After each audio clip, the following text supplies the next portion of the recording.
ये बटल की हदूद से जा रहे हैं। बटल थोड़ा सा आगे है मगर समझ लें ये कि बटल का ये एरिया सारा शुरू हो गया है। आगे चौकी आएगी बटल की।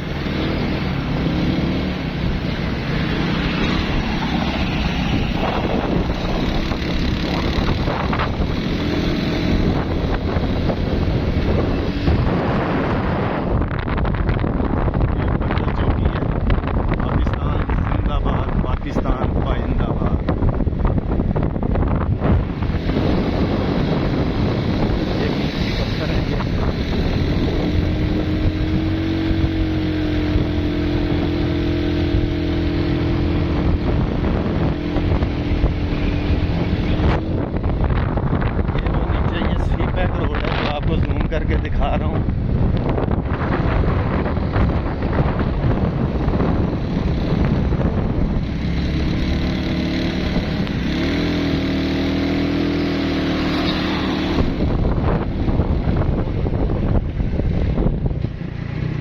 ये सी पैक रोड है, ठीक है। आप यहाँ से अंदाज़ा लगाएं कि हम कितनी हाइट पे हैं, ठीक है। क्या खूबसूरत ये व्यू है। ये सी पैक रोड है और हम इसे यही समझ लें ये बटल छतर की तरफ जा रहा है। ये लोकल रोड है, ठीक है। तो ये सी पैक रोड है। वो शायरा रेशम है, वो दोस्त कह रहे हैं वो शायरा रेशम है। ये सारी शायरा रेशम है। ये बटल छतर की तरफ से लोग आ रहे हैं।